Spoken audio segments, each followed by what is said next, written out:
কাঁটা দিয়ে কিভাবে কাঁটাকে তুলতে হয় সেটা ভারতবর্ষের প্রধানমন্ত্রী নরেন্দ্র মোদী একমাত্র জানে। এখানে বিরোধী রাজনৈতিক দলের মধ্যে ঢুকবে না এমন বুদ্ধি। আজকের দিনে যেভাবে আফগানিস্তানের সঙ্গে ভারতবর্ষের সম্পর্ক গড়ে তুলেছে, তাতে করে পাকিস্তানের ঘুম উড়ে গেছে।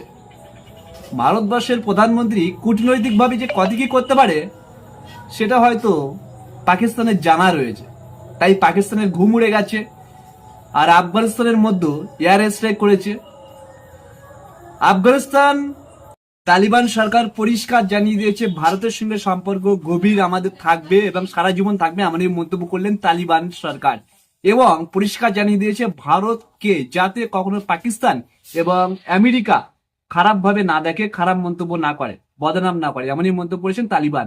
এবং সরাসরি পাকিস্তানকে চ্যালেঞ্জও করেছে, হুমকিও দিয়েছেন।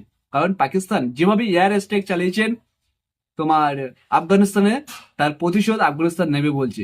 এবার বুঝতে পারছেন পাকিস্তান আফগানিস্তানের লড়াই কিন্তু লাগার পথে। ঠিক আছে, এটাই হচ্ছে নরেন্দ্র মোদীর কূটনৈতিক প্ল্যান।